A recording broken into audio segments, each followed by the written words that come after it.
E o cavalo chamava Nepomuk. Ah, o cavalo chamava Nepomuk. Ele saltou a Olimpíada de Seul pela equipe da Alemanha com esse cavaleiro, e aí por isso a embocadura chama Nepomuk, porque ela foi criada para aquele cavalo, e depois disso... Estamos aqui hoje para mais um Poder Equestre, e hoje novamente, diretamente da Sociedade Hípica Paulista, sou sempre muito bem recebida aqui. Marquinhos, muito obrigada por conversar com a gente. Conta um pouco de quem é você e o que você faz. Bom, comecei a montar aos 8 anos de idade, no Centro Hípico Umpata, que era uma hípica que tinha na Giovanni Gronchi. Depois essa hípica foi comprada pelo Caio Sérgio de Carvalho, Marcelo Malzoni e se tornou o Horse Center. Horse Center foi, ao meu ver, a escola que melhor formou cavaleiros de salto na história do hipismo brasileiro. Dali saíram Cássio Rivetti, cavaleiro olímpico, Camila Benedicto, 8º lugar numa Olimpíada, Pedro Vênis, Totti, Bartolomeu Miranda Neto, José Luiz de Carvalho, Caio Sérgio de Carvalho Filho. Só os feras. Então, muitos Vários cavaleiros... já passaram por aqui também. Exato. E, para ter uma ideia, os professores daquela época, naquela escola, foram Ivan Camargo, César Almeida. Então, você vê que realmente era uma escola de altíssimo nível, né? Então, foi um bom começo, né? Depois disso, eu fui para o Clube Hípico Santo Amaro, onde eu fui sócio durante 12 anos. Montei daí com o Marcelo Artiaga durante 5 anos. Depois eu passei um tempo na Europa, voltei. E aí entrei sócio aqui também da Hípica Paulista. Comecei aqui a montar e dar aula aqui e tudo. Meu primeiro aluno ainda foi em Santo Amaro, eu tinha 17 anos. E comecei então a trabalhar dando aula e como profissional, cavaleiro profissional, com 17 anos. Ao mesmo tempo comecei uma criação. Eu tinha uma criação junto com meu pai, Aras Carandache, que até hoje existe, mas a gente parou a criação durante um período que a gente achou que a nossa criação não tinha o tamanho que a gente gostaria, então tinham criações na época muito maiores, né? Aras Itapuã, Aras Método, Aras Agromen, já estava grande, Jotera e tal, e aí a gente resolveu parar de criar e aí eu recriava cavalos, né? E ao mesmo tempo, então, eu comecei a fazer um trabalho de consultoria de criação. E aí alguns aras onde eu passei e trabalhei foram Aras Pioneiro, Aras Mundo Novo, Aras Pullman, Aras Josilmar. Então alguns desses aras eu comecei do zero a parte de plantel, né, que foi o caso do Aras Pullman e o Aras Josilmar, onde aí eu fui adquirindo as éguas junto com eles, a gente foi escolhendo as éguas, os cruzamentos dessas éguas. Legal, né? É bem gostoso. Não quer dizer, nunca fiz, que eu imagino que deve ser muito legal e escolher e se dedicar sobre isso. Marquinhos, você é uma fera na formação de cavaleiros e cavalos novos, que eu sei. Porque o episódio da Cacá foi absolutamente um sucesso aqui. Que bom. E quem ouviu sabe que ela falou de você, no caso, esse é o cara que ela falou. Então vamos escutar o que esse homem tem para dizer hoje. Então... queria conversar um pouco com você sobre justamente isso. Tanto a formação dos cavaleiros como dos cavalos. Vamos começar pelas pessoas, que eu acho que é mais fácil. O que você acha que é importante para os instrutores prestarem atenção quando eles vão começar a dar aula para um aluno, quando eles vão começar a desenvolver um aluno? Eu acho que o ideal é você ter um sistema. Eu segui muito com quem eu aprendi. Então, o início da minha carreira foi com o Caio Sérgio de Carvalho. Depois disso, montei esse período com o Artiaga. Depois, eu tive a sorte, em 2002, quando eu fui a primeira vez para os Estados Unidos, em Wellington, eu conheci o treinador da equipe americana olímpica, que era o George Morris, na época, e com quem eu trabalhei realmente durante 15 anos. Eu trouxe ele para fazer clínicas aqui no Brasil e fui desenvolvendo um sistema, né?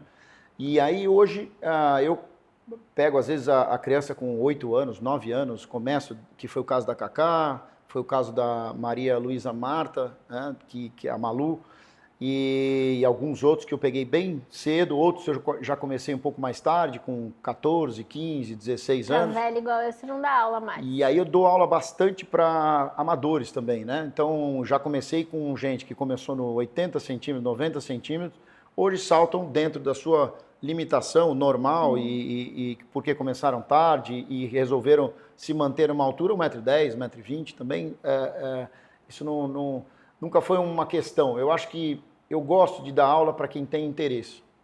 Então, assim, porque o que eu procuro ensinar não é só dentro da pista. Todo mundo que conhece, quem montou comigo, ninguém só vai lá, sobe no cavalo e vai montar. Então, todo mundo tem essa mania que eu tenho de entrar na cocheira, ver a ferradura, se a ferradura está bem colocada, se a ferradura não rodou, se o cavalo comeu, se a cama do cavalo está boa, se o tratador está tendo um manejo atencioso ali com o cavalo, no dia a dia do cavalo. Então eu procuro passar isso, porque eu sempre brinco com todo mundo, e todo mundo sabe nas minhas clínicas também, que eu digo o seguinte: o cavalo não fala, ele mostra os sinais, mas ele não fala. A gente tem que ser a voz do cavalo.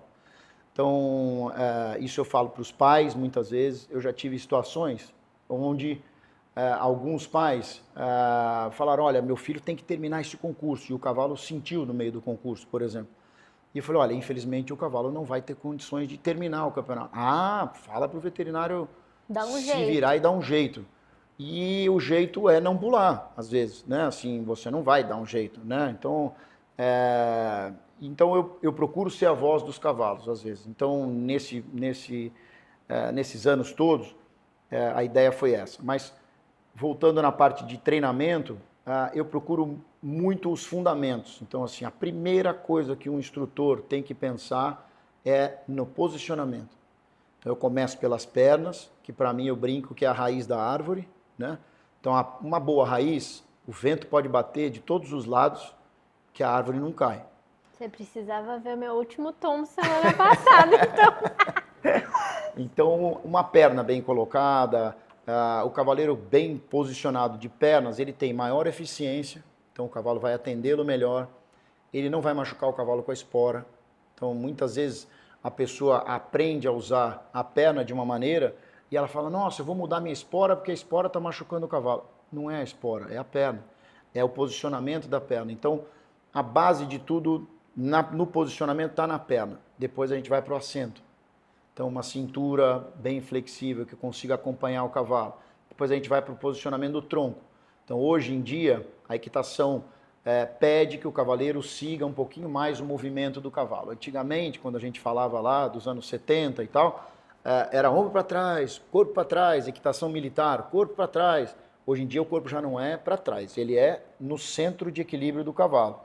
E se você fosse olhar também os livros, mesmo da década de 70, da equitação francesa, da equitação americana, já era o posicionamento no centro de equilíbrio do cavalo, então nunca para trás. E eu também mostro isso nas clínicas. Quando você põe o ombro para trás demais, você vai com a cintura para frente. Então a pessoa fica fazendo uma força danada segurando o cavalo, mas ela está mandando ele para frente, mesmo colocando o corpo mais para trás, porque o assento está falando vai. Né? O corpo fala vem e o assento fala vai. Então, o posicionamento do cavaleiro é fundamental. Então, assim, daí para frente ele começa a saltar, daí para frente ele começa a ter os resultados dele, daí para frente ele vai progredindo. Respeitar demais também o momento de subir, né? Não embalar na conversa do outro. Sabe assim, mas meu amigo já subiu. Mas aquele amigo meu, isso eu estou falando de todas as categorias, não estou nem falando de criança ou de adulto. Poxa, mas aquele cara comprou o cavalo tal e está lá fazendo 20 centímetros a mais do que eu. Você está feliz? Ele está feliz? Ótimo, vamos chegar lá, a gente vai atingir aquilo ali. Né? Então eu acho que tem que respeitar muito os degraus. Acho que se você conseguir respeitar isso, você vai ter sucesso, vai sair feliz. E o esporte tem que ser para isso, né? Tem que sair contente, sair feliz com o que está fazendo, para que o cavalo também não sofra. Né? De novo, aí vai a voz do cavalo ali, para que o cavalo também saia feliz, para que o cavalo também dure mais tempo. Né? Tem muita gente hoje em dia, como o mundo se tornou um pouquinho descartável, as pessoas acham que o cavalo também é descartável. Usa esse cavalo 1 ano, 1 ano e meio, 2 anos e troca. Eu vou fazer esse meu aluno subir logo, porque vai estragar logo. E aí ele vai trocar. Né? Na minha concepção, não é normal ter né? essa rotatividade, né? Exato. Então, assim, o que a gente pensa é longo prazo. Eu, ao contrário disso, eu às vezes vou, na escolha de um cavalo para um aluno, por exemplo, eu já vi em outros podcast teu, que eles perguntaram isso, foi perguntado isso. Você compra o cavalo para aquela altura? Foi o que eu perguntei pro Vitor. Pro Vitinho, né? Então, eu não. Eu gosto do cavalo um degrau na frente, uma altura acima, quando eu compro para o meu aluno. Por que isso? Não é porque vai ter só a sobra é importante, mas não é só para isso. É porque é o seguinte, imagina o seguinte, você está bem ali num metro, ganhando num metro, e teu cavalo é limitado num metro. Quando você for mudar de altura, já é uma mudança, e a mudança de cavalo.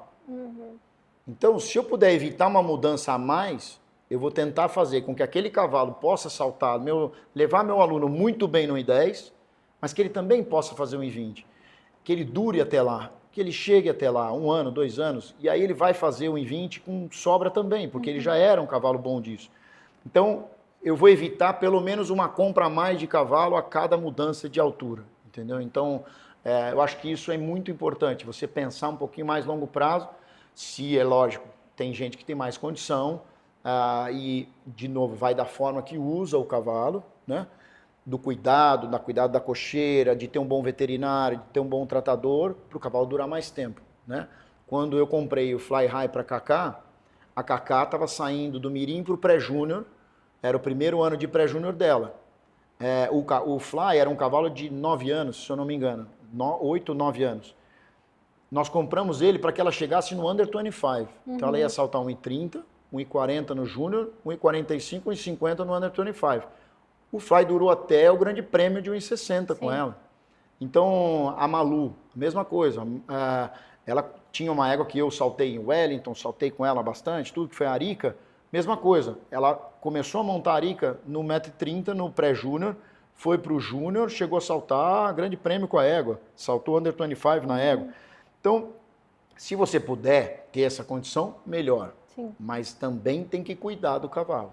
Tem fisioterapia, tem um monte de coisa que pode ajudar também, né, na longevidade e na qualidade de vida do cavalo. Porque eu acho também que se a gente não coloca o cavalo numa condição legal, ele não vai estar tranquilo ali para entregar pra gente tudo que a gente precisa, né? Exato. E eu gosto, com os veterinários, eu trabalho com alguns veterinários, já tem 15 anos, outro 30 anos e tal. Eu gosto de fazer o seguinte, a gente pode fazer alguma coisa preventiva. Lógico que você não vai ficar tendo bola de cristal na cocheira ali, adivinhando o que vai acontecer. Comprando problema à toa também. Mas assim, eu posso, assim que eu termino um trabalho, mesmo que o cavalo não tenha problema, um trabalho mais exigente, fazer um gelo, um tipo de massagem que vai ajudar, isso vai dar mais longevidade, entendeu? Então isso vai trazer. Saber dar o refresco para o cavalo também. Saber ter metas. Então assim, o que eu vejo às vezes também é o seguinte, hoje em dia tem muitos rankings, eu preciso ganhar o ranking, eu preciso ser o primeiro do ranking.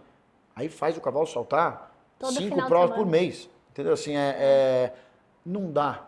Eu me lembro, o Rodrigo Pessoa uma vez falou isso, ele buscava sempre o seguinte, 2 ápices dos cavalos principais dele no ano. Então assim, no ano de Olimpíada, ou no ano de final de Copa do Mundo e Jogos Mundiais. Então, se o cavalo pudesse chegar no ápice nesses 2, que era o caso do Balubê, por exemplo, ele trabalhava com foco naquilo. No meio do caminho, você precisa ter um descanso, você precisa ter um alívio e depois você preparar de novo para aquilo. Então, com a Cacá, por exemplo, a Cacá ganhou do Mini Mirim até o Under 25, todas as categorias. A Malu ganhou do Mini Mirim ao Under 25, todas as categorias. Ou brasileiro ou sul-americano, elas ganharam todas. E a gente tinha metas, nenhuma delas ganhou o ranking anual, mas elas todas ganhavam os campeonatos que a gente mirava. Então assim, ou era o brasileiro ou era o sul-americano, a gente estava lá. Ou fazia seletivas do sul-americano, que tinha que estar na equipe, então você era obrigado a ir nas seletivas, mas a gente tinha meta. Então acho que isso aí, desde o zero ali, qual é o teu objetivo? Qual é a tua meta? Seja a criança e seja o amador, né? A tua felicidade pode ser saltar muito bem, perfeitinho 1 metro. Que bom, vamos continuar isso daí, vamos fazer isso daí.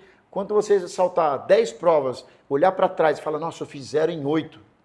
E eu fiz um derrubinho aqui, tomei um desviozinho ali, porque aconteceu, sei lá, uma distração. Tudo bem, mas quando você olhar para trás e sua meta foi atingida, tá ótimo, né?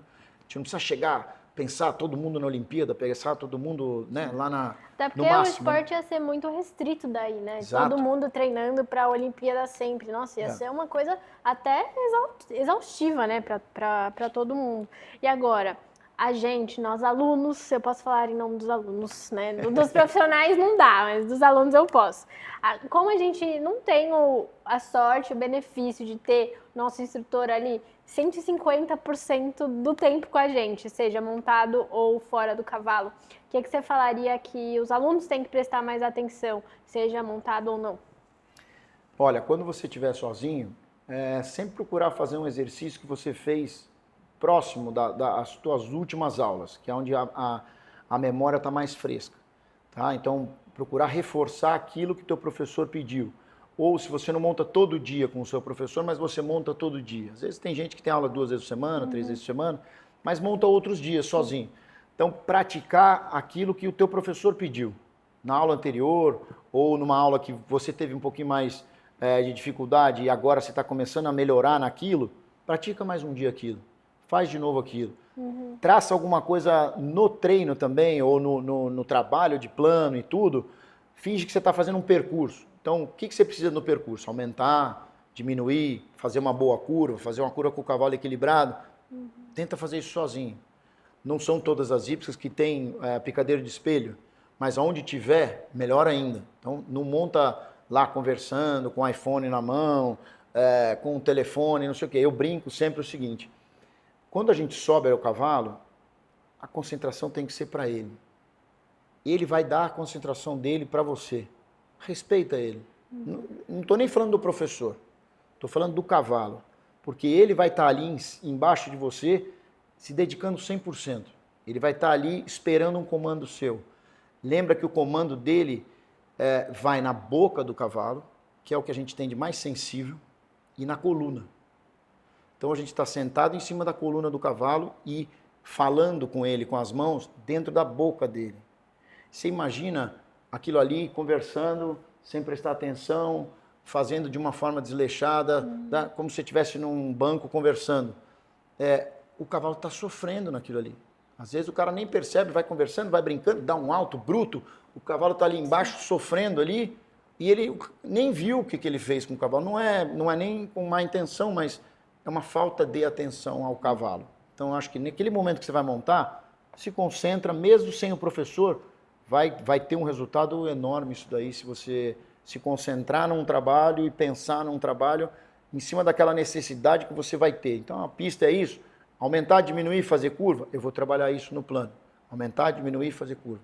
Fazer meu cavalo atender na perna, fazer o cavalo atender na minha mão, fazer o cavalo atender com o meu movimento do corpo, né? E depois, quando você vai apurando isso, o movimento corporal é quase que 70% de montar a cavalo. Eu falo isso e ensino isso, e as pessoas percebem isso depois.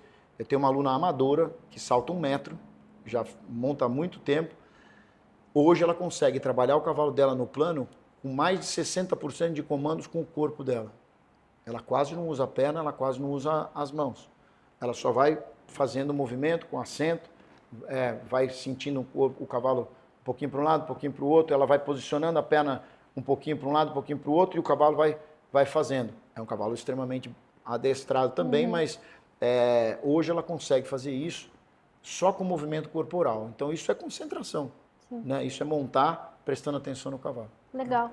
E eu acho que eu vou fechar primeiro essa parte dos alunos para depois a gente falar dos cavalos. Então, para fechar, eu queria perguntar para você quais são as dicas que você dá e para você falar um exercício legal que você gosta. Tá. Bom, o exercício que eu gosto de novo, trabalhando um pouquinho o corpo. Então, assim, existem exercícios de trabalho de plano onde você montar um pouco sem estribo, por mais que às vezes canse, ou montar o passo.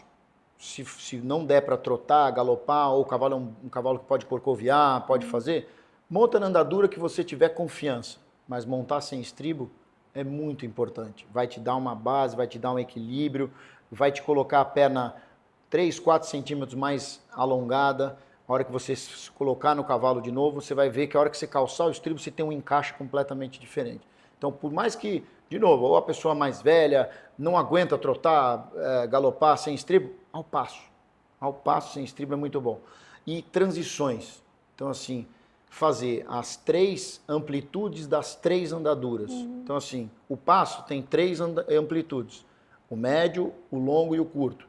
Trote igual, o galope é a mesma coisa. Então, fazer isso bastante com o cavalo. E as 3 andaduras. Então, intercalar isso um pouco. Do passo para o trote, do trote para o passo. Do galope para o trote, do trote para o galope. E assim você trabalhar um pouco isso no plano. No salto, eu gosto muito de exercícios marcados. Então, para ter mais segurança, se você não tem um professor toda hora e evitar acidente, marca com um cavaletezinho ou uma vara no chão, uma distância, pergunta para um técnico. Então, por exemplo, vou dar um exemplo. 3 lances, uma varinha no chão e um obstáculo, você põe 12 metros. O cavalo vai dar 3 lances confortáveis. Você quer dar 4 lances? 16 metros. Então, assim vai. Então, um profissional que te ensine qual é a distância correta para você, se você for sozinho, não chegar de qualquer jeito e saltar um obstáculo de qualquer jeito, porque pode acontecer um acidente. Então, se você não tiver o professor junto, esse é um exercício bom de você fazer. Uma varinha ou varinhas no chão, marcadinhas ali, fazer um percurso de varinha no chão. E aí, quanto melhor... É mais difícil do que parece, né? Exato, mas é bom. São exercícios que você pode fazer com segurança, sem risco e que dão bastante resultado. Que legal você falar isso, porque a Cacá foi lá em casa da clínica, né? Ela foi lá algumas vezes e quando a minha égua tava de boa, porque teve um dia que não deu, não teve condições. A Cacá montou e falou, olha, eu acho que você não vai conseguir montar. Eu falei, ok, deixa pra próxima então. Aí quando ela voltou, ela fez exatamente isso, um percurso de varinha no chão e depois ela colocou algumas coisas assim, bem marcadinhas. Dá pra ver muito do que ela fala, do que você tá falando. E ela falou que você ia falar muito sobre o bem-estar do cavalo, do manejo, que era muito importante, que você era muito fera nessa questão. Eu falei, é a pessoa certa, então. Então, vamos falar um pouco dos cavalos, né? Eu acho que você falou um pouco da base dos cavaleiros, deu dicas muito boas. Eu acho que esse vai ser um daqueles episódios que a gente pode até escutar montado fazendo no exterior, assim, só assimilando. Como é a formação de um cavalo?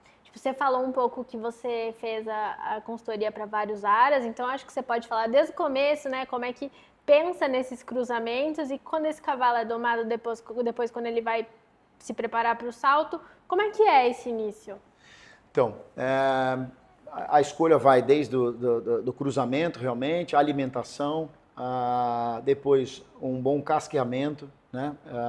Eu ensinei isso bastante também a todo mundo que monta comigo hoje, olha o casco. Primeiro, a primeira coisa, eu aprendi com um coronel da remonta argentina, ele falava o seguinte, você começa a olhar um cavalo de baixo para cima, sempre. Então você olha primeiro os cascos, os aprumos e depois você vai para cima, né, para ver a harmonia do cavalo, os ângulos e tal. Mas fazer um cavalo, iniciar um cavalo é muito importante desde o princípio ali mesmo, de quando ele está no pé da mãe, sabe? O contato. Então você, quando for procurar um cavalo e ver o aras antes, se você vai comprar um potro num leilão, um cavalo de 3 anos de idade num leilão, procura ver como esse aras cria, procura ver o manejo desse aras, procura ver a doma desse aras se o cavalo já tiver domado, como de que forma é. Tem muitos aras hoje que se preocupam muito com isso. Eu não quero falar nomes porque senão a gente vai puxar mais para um do que o outro, mas eu acho que é muito importante. E depois, então, o início é uma doma muito boa. Então, assim, se você não tiver experiência... para todos. Se você não tiver uma doma boa, o cavalo vai trazer vícios e vai trazer consequências depois. Então, a doma é imprescindível. Então, existem especialistas hoje que fazem isso, que fazem um trabalho maravilhoso com isso, em centros de treinamento que não têm um custo tão alto, porque não estão dentro dos grandes centros. E esses caras são até pouco reconhecidos, sabe? Existem nomes que realmente deveriam ser muito mais reconhecidos na doma de cavalos, principalmente no cavalo de piso, mas até na doma geral mesmo, que não são tão reconhecidos e deveriam ser mais reconhecidos, eu acho. Porque é um trabalho maravilhoso que eles fazem e só depois você sendo cavaleiro profissional de cavalo de salto, você vê a importância que teve a doma que aquele cavalo fez, né? Então, depois de uma doma bem feita, começar os exercícios de plano. Eu normalmente não estreio um cavalo no primeiro semestre de 4 anos. Então o cavalo é domado com 3, começa a saltar ali com 3 anos e meio, 4 anos, tem gente que completou 4 anos e está esperando ali para fevereiro já estrear o cavalo. Tudo bem, cada um segue uma linha, mas eu não estreio um cavalo de 4 anos no primeiro semestre. Eu faço percursos em casa, eu faço ele conhecer às vezes o ambiente de prova, eu vou no paddock de prova, eu participo do movimento de prova sem saltar a prova. Sim. Você tem sorte de estar aqui, de ter toda essa estrutura legal. Eu já tive em outros lugares até que não tinham tantas provas, mas que também eu fazia muito isso. Às vezes botava o cavalo num caminhão e levava. Eu tive um aras durante bastante tempo. Às vezes eu pegava um potro ou dois no meio dos cavalos de concurso, botava e trabalhava eles no paddock, mas não saltava na prova. Então eu tirava eles de casa, eles se acostumavam a viajar, a chegar numa cocheira de circo ali, a se adaptar numa vida diferente da dele, mas sem saltar, sem ter o estresse da prova. E depois então aí saltar, 4 anos e meio ali, o cavalo começa a saltar. Nunca colocar, o que eu brinco sempre, nunca fazer um teste de sobrevivência, né? Se meu cavalo saltar isso aí, ele é bom. Se meu cavalo chegar nisso daí, ele é bom. Porque aí você vai... o Neco falava uma coisa, ele dava 2 exemplos. Assim. Primeira coisa que ele dizia era, cada salto que você dá hoje é um salto a menos que você vai dar lá na frente. E a outro exemplo que ele dava era de uma carne, ele falava assim, pega a melhor carne do mundo, lá, o agil, lá, melhor carne, bota no fogo alto. Ela vai virar uma sola de sapato. Não tem retorno. Você não consegue pegar uma carne bem passada e transformar ela numa carne mal passada depois. Já foi tudo, já torrou. E esse cavalo, com 6, com 7 anos, ele já era. E é o início da carreira dele, é o início da vida dele, né? Então, assim, passar cada fase, respeitar cada fase. Tem cavalos que são realmente mais tardios por causa das linhagens. Então, tem cavalo que vai mostrar o melhor dele com 6, 7 anos. Tem cavalo que vai mostrar mais cedo. Quando esses cavalos mostrarem, eles com 6, 7 anos, alguns cavalos já mostram para que eles vieram também. Então, esse cavalo vai ser um cavalo que vai ser mais limitado, vamos dizer assim, de 1,30. Ele não vai ser um cavalo de grande prêmio. Beleza, então vamos criar uma especialidade para ele, trabalhar ele em cima disso. Ele vai ser um ótimo cavalo de amador, então ele precisa ter trabalho. Então, eu ia perguntar justamente isso, do cavalo do amador, porque eu vejo o pessoal fazendo cavalos novos, seguindo a trilha dos cavalos novos. Às vezes você bate o olho e você fala, putz, esse daí já vai ser um craquezão para o que ele for fazer. E quando ele é um cavalo desse mais perfil amador, você já sabe quando ele tá, né, nessas provas, o esquema é o mesmo, ou tipo, talvez eu não coloque um cavalo de amador para fazer, enfim, né, cavalos novos, as provas de cavalos novos, não sei. Eu tive agora isso. Eu comprei, no final de 2023, 2 cavalos no circuito BH, na final do circuito, ali no festival do BH, 2 cavalos. Uma égua, que o investidor queria uma égua para virar um cavalo de grande prêmio. Essa égua está comigo, vai fazer agora o campeonato de 7 anos. E comprei um cavalo que foi vice-campeão na nota, como se fosse um cavalo realmente, e era um cavalo de grande futuro, mas é uma proprietária que o objetivo dela é saltar 1,10 com ele. Ela já tinha, das minhas. Ela tinha 2 cavalos craques nessa altura, tem ainda, está saltando esses 2 cavalos e deixou o cavalo se formando comigo. Um deles foi formado por mim também, o que está com ela agora. Então, o que acontece? A gente preparou esse cavalo, o ano passado ele ainda fez o ano inteiro de 6 anos comigo, que é um em 25, e esse ano agora eu baixei ele comigo para 1,15 m, para ele abaixar o salto dele, para ele saltar mais tranquilinho. Eu estou trabalhando ele de uma outra maneira, num outro ritmo. Ele não está mais na pegada do potro top que vai ter que chegar lá em cima. Ele está num trabalho para daqui a pouco servir para ela. E agora ela está intercalando ele comigo. Então ela começou a montar ele junto comigo, ela começou a fazer aula comigo, cavaletinho, varinha no chão. O cavalo vem às vezes num cavaletinho, ele tem muita qualidade. Ele vem num cavaletinho, dá um salto na vertical de 1,20, assim parece. Mas e aí ela está conhecendo isso, né? Os cavalos dela já estão mais acostumados, já estão dando aquele salto mais da prova dela. De vez em quando ele surpreende e dá um saltão. Então, para não assustar o cavalo e ela, a gente está trabalhando nos cavaletinhos ali, intercalando junto comigo, até os 2 se encontrarem lá na frente e esse cavalo ser o cavalo dela de novo. Ele vai suprir um desses outros 2 cavalos quando for mais velhos, né? Então ele vai suprir o espaço desse cavalo lá na frente. Então, se você vê que é um cavalo que vai servir para amador e não vai ser o cavalo de grande prêmio, prepara ele para isso, né? Então a ideia é que ele tenha um excelente trabalho, o cara pensou em fazer uma mudança de pé, o cavalo tem que fazer, pensou em voltar com o corpo, o cavalo tem que voltar, pensou em ir, o cavalo tem que ir. Os botões tem que ser, claro, o cavalo de grande prêmio também, mas para um amador o cavalo tem que responder 200%. Então assim, eu nunca deixo um cavalo de um aluno meu sem eu montar no mínimo 1 ou 2 vezes por semana para ajustar esses botões. Né? E é difícil para vocês, porque assim, você monta um monte de cavalo e no fim você está fazendo tanto os cavalos para você como o cavalo para os seus alunos e cada um tem a sua individualidade. É difícil ter esse feeling do que você está fazendo para um cavalo, talvez não é o que você tem que fazer para o outro? Então, de novo vai do objetivo. Então assim, eu todo dia de manhã, às 5h30 da manhã, mando uma programação dos cavalos para todos os tratadores, todos os alunos e todos os que me ajudam, né? Hoje, agora acabei de trazer uma moça, a Juliana Monteiro, lá do Rio de Janeiro, começou a trabalhar comigo. Tinha o Souzinha, que era lá do Clube de Campo, estavam trabalhando comigo também. Então, assim, todo mundo recebe a programação. Então, no momento que eu sento e faço a programação, nessa programação tem qual bridão o cavalo vai usar, que pista ele vai trabalhar, o que ele vai fazer, né? Então, assim, qual aluno vai montar, tudo. E eu, na hora de subir no cavalo, é aquilo que eu tenho que fazer para aquele cavalo. Então, eu estou num processo agora de formação de 2 cavalos, que eu tenho certeza que vão ser 2 cavalos de grande prêmio. Um cavalo de 6 e uma égua de 7. Esses cavalos eu estou, agora, nesse momento, mexendo no físico deles. Preparando a musculatura deles, para daqui a 2 anos, eles estarem prontos fisicamente para conseguir saltar. Eu tive a Princess de Revel, que foi uma égua que eu saltei. Sim. Comecei ela com 4 anos. Dos 6 aos 9... a gente trabalhou muito essa questão física dela. E graças a Deus, quando eu vendi ela para o Doda com 14 anos, não precisou nem fazer o exame veterinário. Né? O veterinário era o mesmo e ele falou, esquece, Doda, não precisa nem fazer exame veterinário, a égua não tem nada. Então ela chegou aos 14 anos saltando o Grande Prêmio, eu já tinha saltado, fiz 2 circuitos em Wellington com ela e tudo, e ela não tinha nada. Então assim, ela fisicamente ela era íntegra. Então, para você, o Fly, mesma coisa, saltou tantos anos com a Cacá, mesma coisa, a gente não precisava fazer nada. Então, assim, são cavalos que você constrói. Então, esse cavalo a gente constrói. E a mesma coisa a parte técnica para um amador. Né? Então, vai formar um cavalo para um amador, para um mirim saltar, para algum cavaleiro mais jovem saltar e tal, prepara muito bem os botõezinhos.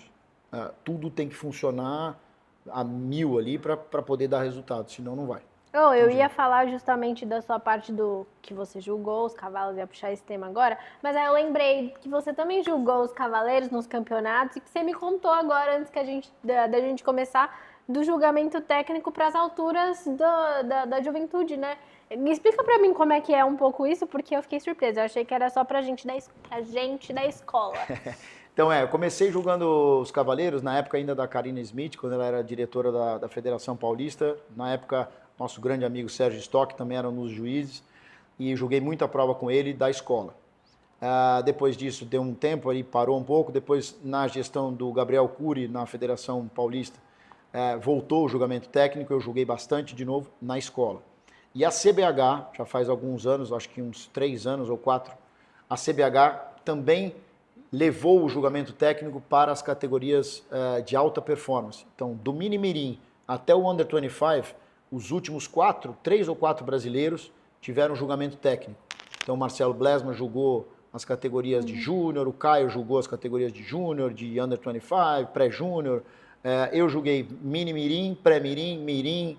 Então, assim, eu acho muito bacana isso, porque eu só acho que talvez na hora da premiação, questão de tempo, questão de destaque, claro que você tem que enaltecer o cara que ganhou o brasileiro, né? Os 6 primeiros ali do pódio. E também tem uma premiação, ouro, prata e bronze, do julgamento técnico. Mas falta um pouquinho mais de brilho nisso também, sabe? Eu acho que pode divulgar mais isso. O cara que teve a melhor nota técnica, né? Porque às vezes não é o campeão. Pode até não ser. O ano passado mesmo. É muito complexo. O ano passado, pra você ter uma ideia, no Campeonato Brasileiro de Mini Mirim, que é tempo ideal, né? O garotinho estava montando impecável os 3 dias. Ele estava com as notas, mas assim, lá em cima. No último dia, o professor deu um grito para ele, vai! No último obstáculo, acho que por causa do cronômetro, sei lá o que deu na cabeça do professor, ele deu uma chicotada, ele deu uma gorjete e derrubou o obstáculo. Eu não podia dar a melhor nota, Mas, coitadinho, até ali, ele estava tendo o melhor campeonato disparado.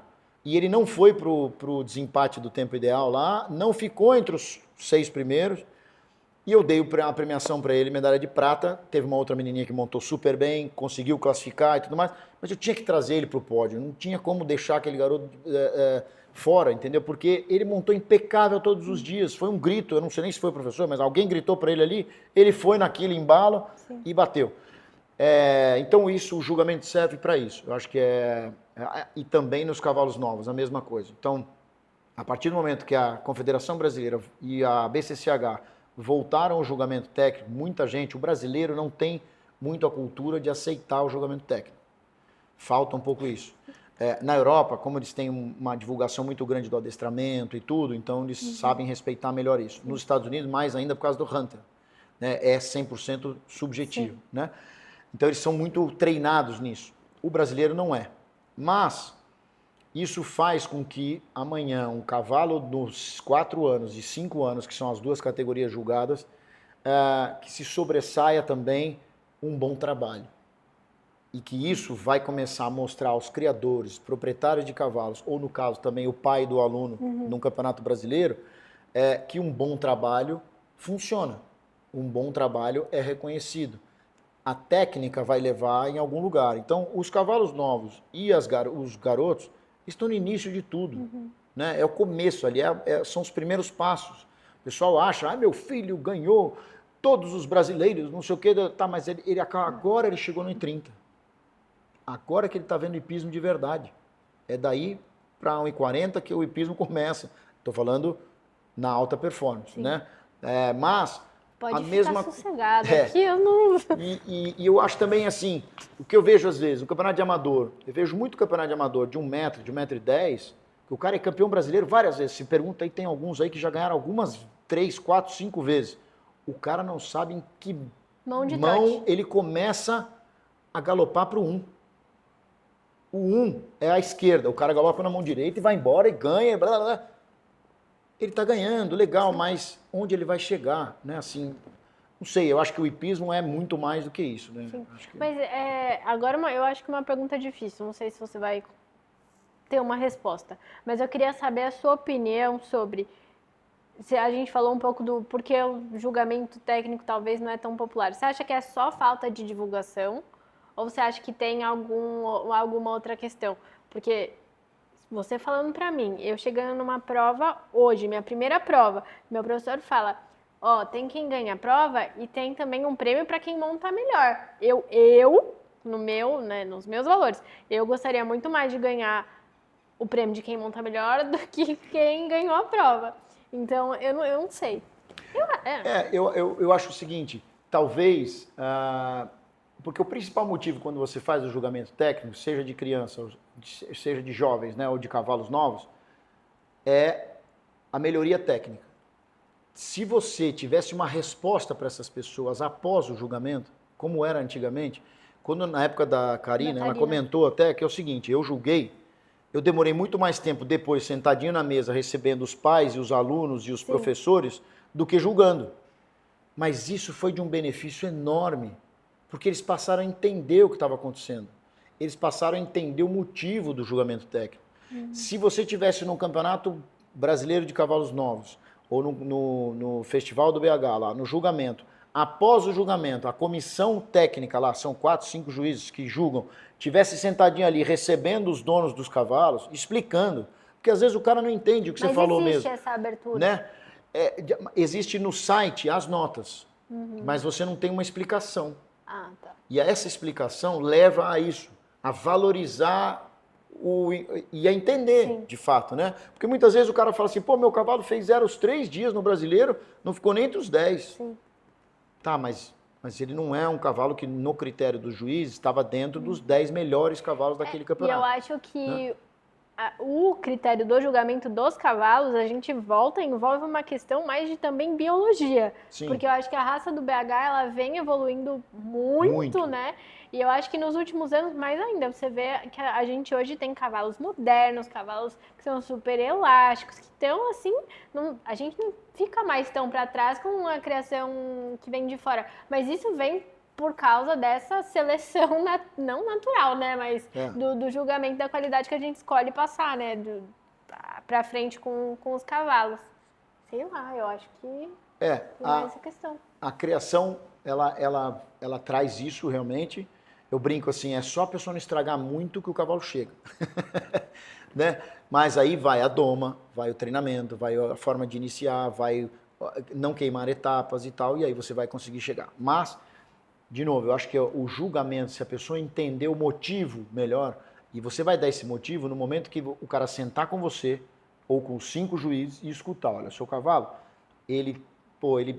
nos Oxers, ele não tem tanta cobertura. Ele é um cavalo que tem um lance pequeno. O cavalo de lance pequeno vai ter uma limitação lá na frente.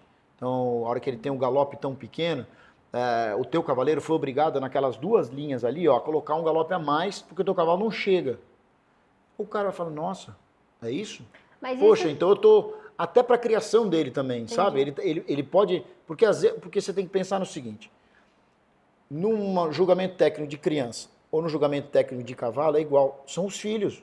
O cavalo é filho. Você imagina o seguinte, você vê o parto, viu crescer, deu de comer, tratou, gastou, blá, blá, blá. O teu filho está ali. É o teu filho que você quer que ele seja o melhor, né? Ele não pode ser uma decepção. Aí, de repente, você olha o cara lá, 5 juízes, o cara dá um monte de nota baixa no teu filho, né? Então, esse filho precisa, né? Eu quero mostrar que o meu filho... E é bom que o cara saiba o porquê. Porque quando ele souber o porquê, ele vai falar, poxa, então talvez minha criação tem que ir para uma outra linha. Eu vou pegar uma égua que passe um lance maior. Eu vou pegar um garanhão que passe mais força.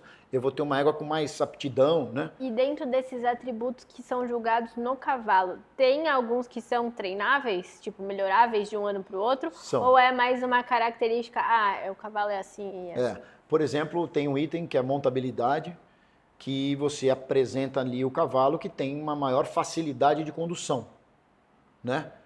De novo, muito é da genética também. Tem muito cavalo que geneticamente tem mais dificuldade, tem outras grandes qualidades e tem coisas que são mais difíceis. Mas, até nisso, você, como um treinamento bom, pode melhorar. Eu vou dar um exemplo típico do que aconteceu. Esses 2 cavalos que eu estou montando, que eu acho que vão ser de grande prêmio, o Garanhão, que eu estou saltando de 6 anos, saltou aqui no ranking no primeiro dia. O cavalo estava com muita energia. Ele estava muito calor, eu distendi ele pouco, e ele estava corcoviando e reagindo e não sei o que. Um grande amigo meu, domador de cavalo, posso falar o nome dele? Pode, lógico. Franco Zequim. O Franco me ligou e falou, Marquinhos, bota um bridão bipartido e tira a focinheira debaixo do teu cavalo. E experimenta ele no paddock desse jeito. Eu te mostro, Nicole, é impressionante. Parecia um outro cavalo no dia seguinte. E com qual embocadura você geralmente monta? Eu estava montando ele com um bridão normal, era um bridão chantilly, fino, e ele estava com a focinheira de baixo, mas ele estava um pouquinho incomodado com aquilo. O Franco viu, me deu esse toque, por eu saber que ele é um cara experiente também, e eu tenho isso na minha cabeça, e isso eu acho que eu vou falar no final ali, mas assim, você tem que saber que você está sempre aprendendo. Isso aqui a gente aprende todo dia a gente aprende alguma coisa. E quando eu saí da pista, a dona do cavalo estava, nossa, ele saltou maravilhoso, ele parou com aquilo de ontem, não sei o quê, Eu podia ter ficado quietinho, não contado nada e falar assim, eu mudei o bridão, mudei a focinheira. Eu falei, não, isso aqui. Aí eu estava com a Juliana, que está montando para mim agora do meu lado, e falei, eu não posso mentir, porque ela está aqui para aprender junto comigo. E eu preciso dizer para ela que hoje eu aprendi um negócio. O cara me deu esse toque, eu fiz, testei no paddock, gostei, fui na pista, o cavalo... Era uma prova que eu podia testar, era o ranking, era uma prova interna, não ia fazer isso num brasileiro, num negócio desse. Mas o que eu acho só é que a gente tem que ter essa percepção e poder fazer isso aí acontecer. Então, tecnicamente, quando você julga um cavalo, ele pode ter alguma coisa, um ímpeto a mais ali, que você vê que é um pouco do cavalo, mas muito do que a gente vê nos campeonatos de 4, 5 anos são cavalos mal apresentados. São cavalos mal treinados. Cavalos que não tiveram antes de estar ali naquela prova um trabalho de plano decente, um cavaleiro que tente aprender isso. Então, assim, eu vou te falar que é mais da metade é mal apresentado, não é mal... o cavalo não é ruim, mas o cavalo foi mal apresentado. Que polêmico isso, né?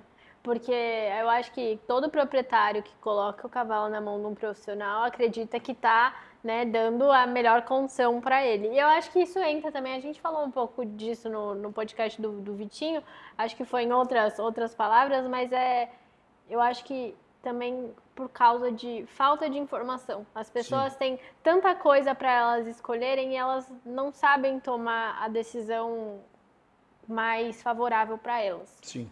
Eu acho que tem um pouco disso. E você falou um pouco da associação. Você está trabalhando com eles lá já tem um tempinho, né? Já é a segunda vez, diretor. Então, já está sabendo como é que a coisa funciona. E a associação hoje tem alguma fórmula de fomento para esses cavalos novos? É um interesse, solidificar ainda mais a formação desses cavalos?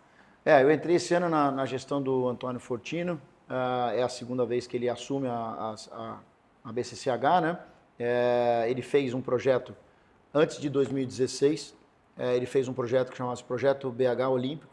Eu vi os posts. Exato. E aí ele, com isso, nesse projeto, em 3 anos, nós conseguimos colocar 18 cavalos saltando de 1,50 para cima.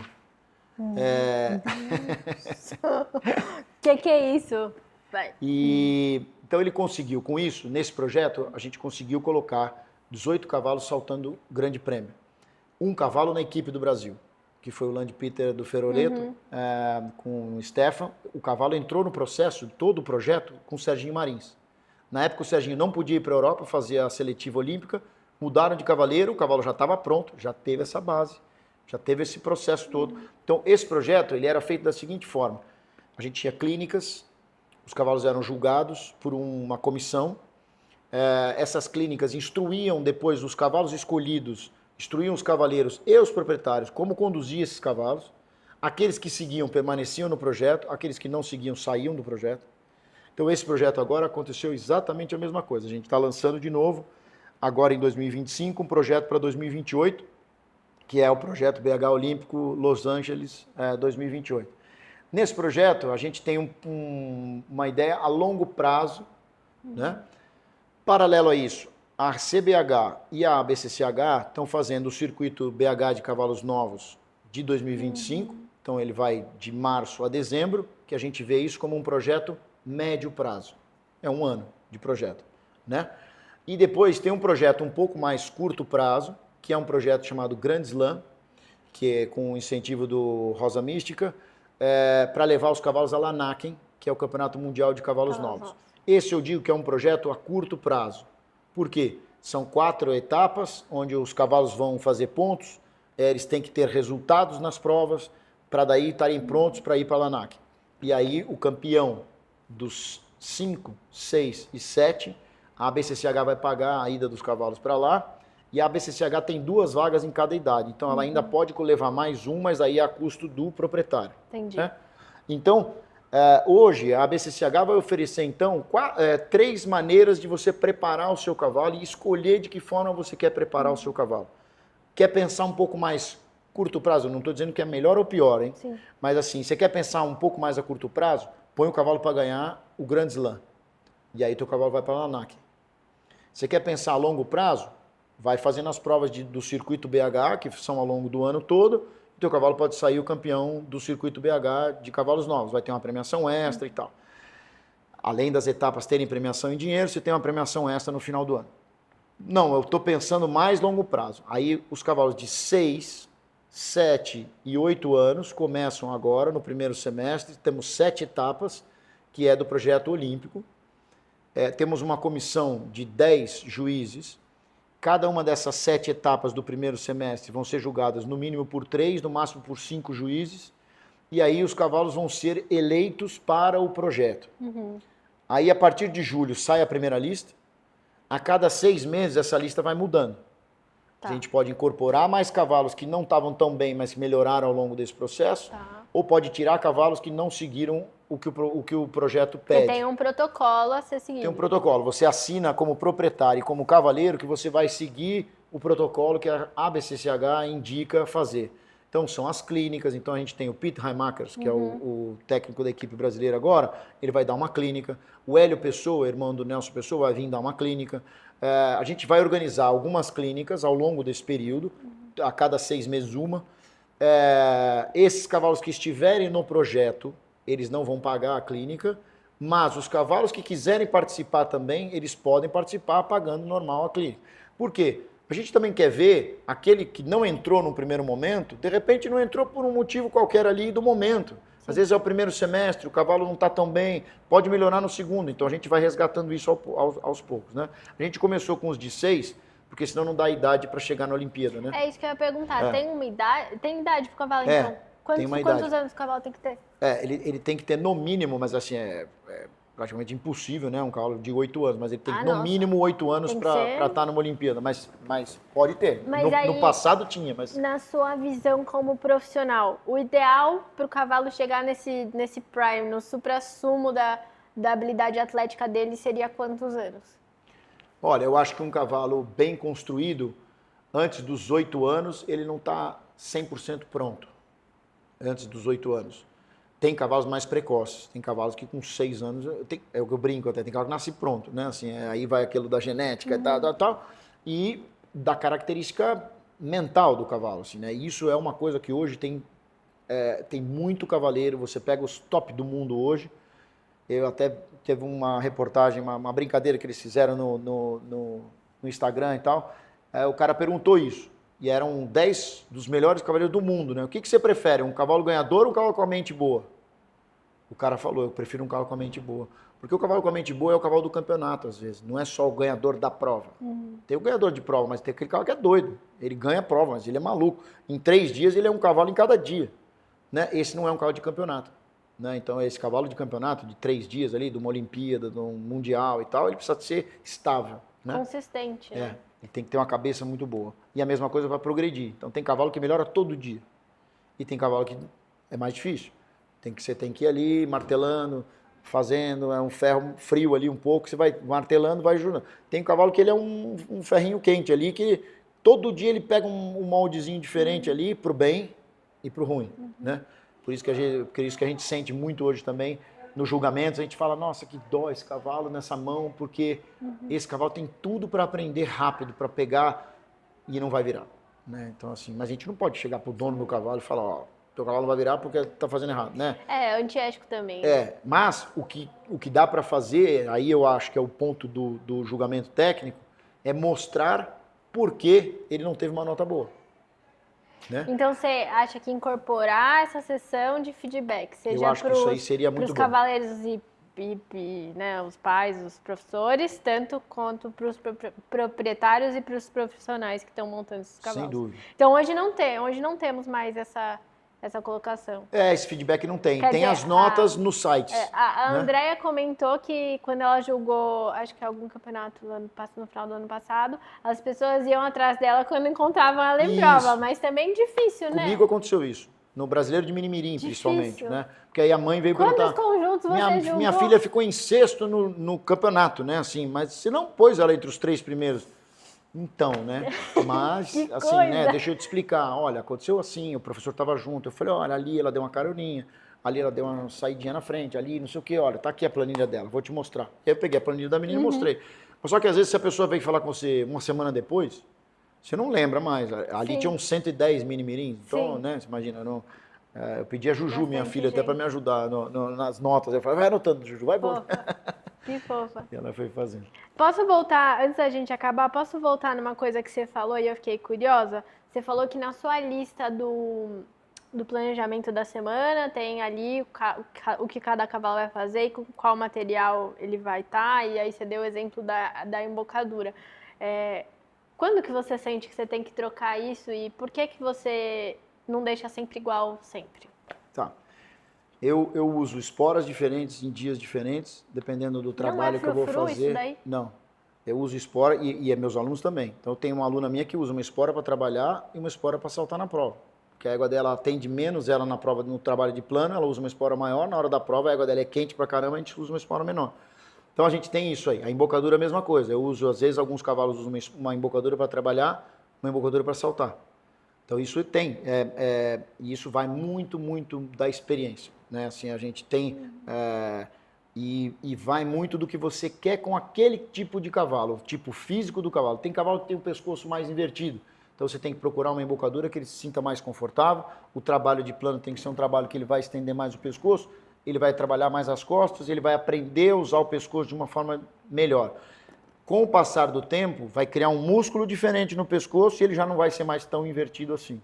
Né? Isso é tempo, não tem jeito, e conhecimento. Né? Mas, então, assim, as embocaduras vão mudando conforme as necessidades. Então, tem cavalo que muda de embocadura de um dia para o outro. E tem cavalo que muda de embocadura de um exercício para o outro. Então, eu vou trabalhar um cavalo no plano, eu vou usar isso. Vou usar uma rédea de ajuda, seja uma rédea... Eu tô perguntando isso porque você viu, eu passei na Decathlon antes de vir pra cá e eu comprei um bridão. Aí eu recebi uma mensagem, inclusive, do meu sócio, ele falou, outro bridão? Aí eu falei, como assim outro bridão? É lógico que outro bridão. Enfim, ele tava me criticando lá. Mas aí eu queria eu compro porque é da minha cabeça mesmo, mas eu queria saber a explicação técnica, né? E martingale e peitoral, você gosta? É fã? Não. Eu uso, tem modelos de peitoral para cada cavalo também. Tem cavalo que usa melhor a espádua com um peitoral que não fica em cima da espádua. Então tem peitorais de 3 pontos, que a gente chama, que é aquele de cima e do meio. Aquele para um cavalo que não usa espádua, ele não vai usar mesmo. Então se você usar um peitoral que não passe por cima da espádua dele, ele vai conseguir mover melhor a espádua. Tem cavalo que não usa peitoral porque... Às vezes ele não precisa, então alguns cavalos eu uso uma borrachinha embaixo da manta, que é aquele, é uma borrachinha fininha, para não deixar escorregar, porque o cavalo se sente melhor, eu só uso martingale, então é aquele martingale antigo, aquele que passa como se fosse uma coleira. Uma coleirinha e o cavalo usa só isso, então tem cavalo que se sente melhor assim, isso também vai muito de cavalo para cavalo. O modelo do martingale, o tamanho do martingale. Então tem cavalo que usa martingale fechado, né? Aquele martingale que a gente chama de babador, né? Que é um martingale fechado, porque tem cavalo que morde o martingale, pode ficar preso no dente, ou às vezes porque dá uma fixação um pouco melhor, dá um apoio melhor. Então eu tenho martingale de elástico, que às vezes é um martingale que o cavalo não sente aquele tranquinho do martingale aqui, mas ele vai... Então, vai muito do cavalo. E é uma ferramenta para ajudar tanto o cavaleiro como o cavalo. Como o cavalo, exatamente. Porque o martingale foi criado para diminuir a ação da mão do cavaleiro na boca do cavalo. Então, no momento em que você puxa, se o martingale está um pouquinho curto ou no tamanho certo, primeiro vai no martingale para depois ir no bridão. Então, ele é usado para ajudar. Ou para limitar um pouco o movimento do pescoço do cavalo. Então a gente brinca às vezes assim, a gente vê uns cavalos com uma condução horrível na pista, sem martingale. A gente fala, pô, esse cara ia resolver o problema dele com R$100. É botar um martingalzinho ali. Mas aí no final das contas, assim, tô viajando aqui talvez, né? Mas vou perguntar. Nesse caso do martingale, da ação da mão, e isso é a explicação também que eu tive do meu instrutor. Então, beleza, tá batendo tudo certinho. Mas no sentido de, devo eu almejar querer tirar o martingale para montar sem nada? Não é um objetivo a ser traçado. Eu falo isso muito também assim, é melhor eu montar o cavalo sem espora ou com espora? O cavalo pede a espora ou não. Tem momento que é melhor, tem momento que não. Eu não tenho que trabalhar o meu cavalo para não precisar de espora, eu tenho que trabalhar para ele atender a minha perna. O martingale, é melhor eu pensar em chegar num ponto onde eu não vou usar o martingale? Depende do cavalo, né? E tem cavaleiros que realmente, assim, isso existe mesmo. Vou dar um exemplo do Marcos Henning. Existiu um garanhão chamado For Pleasure. Esse cavalo fez a carreira dele, foi numa Olimpíada com o Lars Nierberg, com Nepomuk, 4 rédeas, um martingale desse tamanho, curtinho, amarradinho, não sei o que, era a forma que o cara trabalhava. Ele tinha um jeito lá de trabalhar no dia a dia, o cavalo tinha a boca fortíssima. Bom, o Marcos Henning assumiu o cavalo. Um ano depois, o cavalo estava de martingale, bridão grosso, focinheira por cima, e ele foi na Olimpíada 4 anos depois. Então, assim, ele trabalhou o cavalo de uma forma que ele deixou o cavalo mais sensível, ele é um cavaleiro, né, dos 3 da história, sim, mas ele fez de uma forma ali que ele... E você vai vendo isso um pouco ao longo da carreira dos cavaleiros. Então tem cavaleiros que usam menos embocadura, e quando você vai olhar o cara no paddock, é o cara que trabalha pra caramba. E tem cavaleiros que gostam das embocaduras e trabalham igual. Também trabalham pra caramba, mas gostam das embocaduras. Aí vai um pouco do estilo do cavaleiro, vai um pouco da maneira que o cavaleiro quer ali, aquele momento. Tem cavaleiro que se identifica mais com uma embocadura. Tem brincadeiras que a gente fala, fulano de tal é do Nepomuk, fulano do tal é do Pelham, fulano do tal é não sei o quê. Então, assim, tem o cara que gosta mais de um tipo de embocadura. Se dá melhor assim, deu mais resultado em vários cavalos diferentes. Então, ele gosta daquela embocadura. E tem outros que vão naquilo que cada cavalo precisa. E aí vai conhecendo e sabendo. Aí é conhecimento, não tem jeito. Legal. Nossa, isso foi muito legal saber. Foi um tapa na cara sutil, tá? Assim, ninguém falando que a gente monta mal, que precisa. Foi ótimo, adorei. Queria então, para fechar, considerações gerais, o que você falaria para a turminha que está escutando a gente, tanto para os cavaleiros quanto para eventuais proprietários que estão escutando a gente aqui hoje? Olha, eu vou falar uma coisa que vai um pouco contra ao que o pessoal está acostumado hoje em dia. Tem muita gente que vai assistir, vou dar um exemplo do concurso de Aachen, tá? Na Alemanha. Se Deus quiser, eu vou esse ano. Muita gente vai lá assistir. Ao invés do cara procurar um lugar onde venda livro, eu vou procurar o livro do treinador tal, eu vou procurar uma forma de aprender alguma coisa técnica, o cara vai no lugar onde tem a boleteira que o cavaleiro X está usando e vai na embocadura do cavaleiro X e compra. Ele não foi resolver o problema dele, né? Ele foi criar um problema para ele, né? Então, assim, eu acho que vai gastar menos, garanto para você, vai gastar muito menos se comprar 4 livrinhos na Amazon. Lá compra pela internet ou vai na loja de livro, tal. Eu outro dia perguntei isso, teve uma aluna minha que perguntou, eu tô indo para Wellington, vou passar 3 dias lá, não sei o quê, eu vou na loja tal, na loja tal. Eu falei, olha, tem uma outra loja que é uma livraria. Barnes & Noble. Vai nela, é no shopping tal. Mas eu vou fazer o que lá? Né? Então assim, e não foi. Tudo bem, legal, ela foi comprar a casaca nova, o capacete novo, a manta nova. Não julgo. Tá ótimo, não, também não, é legal, ela foi curtir, né? Sim. Mas eu acho o seguinte, se as pessoas querem de fato atingir um melhor nível, vai atrás de informação. Precisa. Você tem algum livro que você Vem indica? assistir clínica. Tem um monte de clínica boa em lugares. Aí Santo Amaro teve clínica do Marlon, teve clínica do Yuri. Eu não vi ninguém assistindo. Ninguém assistindo. Os caras são hoje o que tem de melhor no mundo. Aqui teve a clínica do Pete Heimakers. Não teve ninguém assistindo. Saiu em todos os Instagrams. Entendeu? Ninguém veio assistir uma clínica do cara que é medalha de prata individual olímpico, campeão por equipe olímpico. Ninguém veio assistir. Sabe? Então, assim, teve gente que foi convidada e não veio para fazer a clínica. Então, assim, pode dar vaga para mim quando então, for assim, mas tá? assim, o que eu digo só é assim, que eu acho que o pessoal precisa buscar mais informação. Aí você vai... Então, assim, pode ser informação com o domador bom, não precisa ser longe. Mas daí a gente vai entrar em outra, né? Como é que a pessoa vai saber que o cara é bom e não tá sendo ludibriado? Porque pra mim, essa foi uma das minhas motivações quando eu comecei. Muitas pessoas ficam fechadas e a cabeça fica fechada, fica refém do profissional que tá lá há anos, muitos anos, enfim. E o que o cara fala é lei, mas ela não sabe que fora daquilo tem, tipo assim, um mar de Sabe o que coisas. vai dar essa condição para a pessoa? O livro. Se o cara começar a falar demais, vai lá, fala, é um marqueteiro, tá. Vai para o livro e vê se aquilo que ele está falando é verdade mesmo, sabe? Porque aí você vai ter a certeza de que você está sendo enganado. A hora que você vai para o livro, a hora que você vai para a informação, a hora que você assiste uma clínica de um cavaleiro top, você vai para casa e fala assim, nossa, eu tenho que começar tudo de novo. Nossa, eu tenho que procurar mais informação. Então, assim, eu acho que isso é o principal. Vai assistir. De novo, não precisa pagar a clínica cara. Ela é de graça, você pode assistir. Vai ver um cavaleiro bom trabalhar no paddock. Sabe? Vai ver esse cara trabalhar na quarta-feira, na quinta-feira do concurso, o cavalo antes da prova. A meninada não quer fazer isso. E os amadores também não querem fazer isso. Eles acham que isso é perda de tempo. Os que fazem estão ganhando direto.